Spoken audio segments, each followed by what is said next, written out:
Or let's speak to our Europe editor, Armen Georgian in Brussels. Hello to you. Armen, ECB president invited to Brussels, trying to reassure summit leaders on bank stability.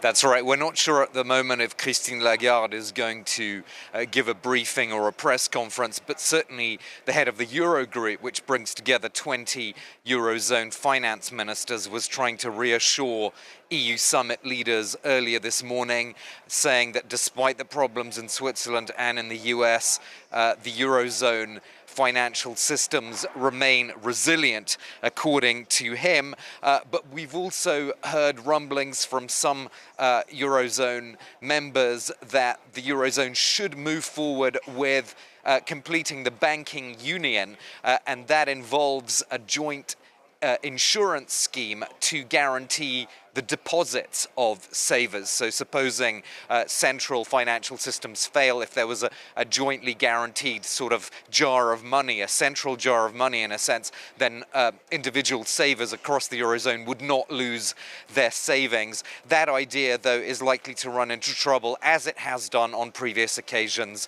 because you have this divide between so-called frugal countries like Germany, like the Netherlands, like Austria, that don't want to share this kind of joint insurance guarantees, and other countries such as Italy that are more open to that idea.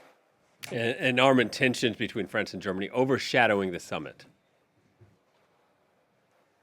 Yes, we know that there was a bilateral meeting between President Macron and Olaf Scholz, the German Chancellor. Unusually, we have not heard a readout from the meeting. We did get a readout last night from the meeting between President Macron and Italian Prime Minister Giorgia Meloni. So one wonders whether that suggests things are perhaps not going too well. That's just my off-the-cuff feeling about it, but obviously I don't know at this stage exactly what was said between the two of them, but it's certainly very unusual that we didn't get a statement after their bilateral earlier this morning. We know that going into this summit, France and Germany have been at odds over at least two issues. One is the phasing out of the combustion engine for cars. France said that it would be vigilant that phase out was really respected, whereas Germany is now looking at ways to revisit that deal, and also the issue of nuclear energy, which is a bone of contention between